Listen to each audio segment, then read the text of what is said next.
तुम जितना हो सके उतना प्राकृतिक चीज़ों के बीच में रहा करो, तुम आनंद का अनुभव करोगे। मैं तुमसे बार बार कहता हूँ, जितना हो सके प्रकृति के बीच में रहो। प्रकृति तुम्हें बहुत बहुमूल्य चीज़ें देगी, तुम प्रकृति को नज़रअंदाज नहीं कर सकते हो।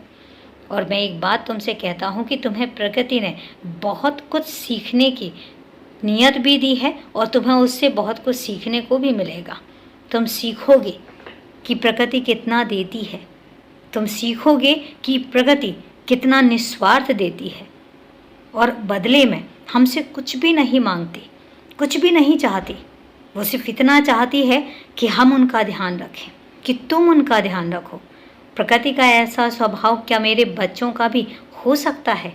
अगर मेरे बच्चों का भी ऐसा स्वभाव हो जाए और अगर मेरे बच्चे प्रकृति के स्वभाव को अपना लें तो फिर देखो दुनिया कितनी सुंदर हो जाएगी, दुनिया कितनी निस्वार्थी हो जाएगी।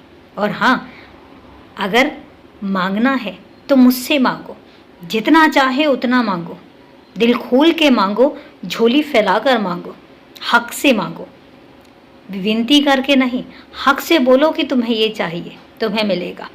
लेकिन किसी और के आगे हाथ मत फैलाओ, क्योंकि तुम्हें एक बात बताता हूँ, जब तुम किसी और के आगे हाथ फैलाते हो तो वो देने में संकोच भी करेगा और देने के बाद तुम पर एहसान भी जताएगा। तुम्हें हमेशा याद दिलाएगा कि उसने तुम पर एहसान किया है। और इसलिए कभी भी इंसानों से मत मांगो, जितना हो सके मुझसे आकर कहो, मुझसे आकर मांगो, मैं तुम्हें दूंगा। क्योंकि जब इंसान देता है एहसान फरामोश भी हो जाता है। कई बार वो तुम्हें जताता भी है और कई बार वो तुम्हें जलील भी कर देता है।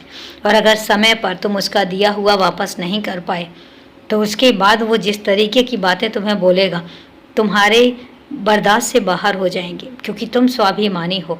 और इसलिए अपने स्वाभिमान को बनाकर रखो और जितना हो सके मांगने से दूर रखो। मेरे पास आओ, मुझसे कहो, मैं सब कुछ दूंगा। थोड़ी सी सबूरी रखो, तुम्हें वो सब मिलेगा। खुश रहो। और अभी के लिए शुभ रात्रि मेरे बच्चे।